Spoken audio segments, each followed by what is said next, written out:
საქართველოში დაწყებული პირველადი ჯანდაცვის რეფორმა დანიაში მიმდინარე ევროპის რეგიონული კომიტეტის 75 სესიაზე ისტორიულ რეფორმად შეფასდა.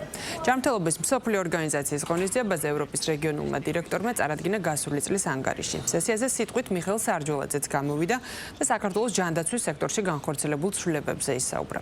ღონისძიების ფარგლებში განიხილება ბავშვთა და მოზარდთა ჯანმრთელობისა და კეთილდღეობის სტრატეგია ევროპის რეგიონში, ასევე ინოვაციების გამოყენების სტრატეგია საზოგადოებრივ ჯანმრთელობისთვის.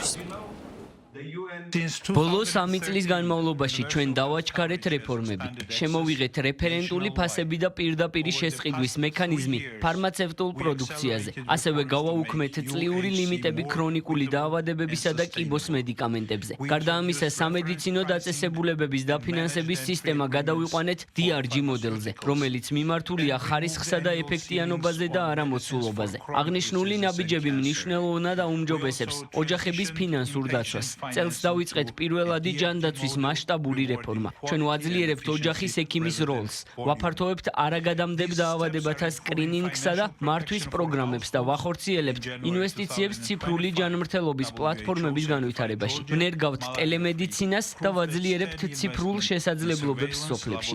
სურს აუცილებლად ვახსენო საქართველოს ჯანდაცვის მინისტრი ბატონი მიხეილ სარჯოლაძე, რომელმაც ისტორიული პირველადი ჯანდაცვის რეფორმის განხორციელება შეძლო. ქმედებებიდან და სტრატეგიიდან რეალურ შედეგებამდე გადასვლით. გილოცავთ.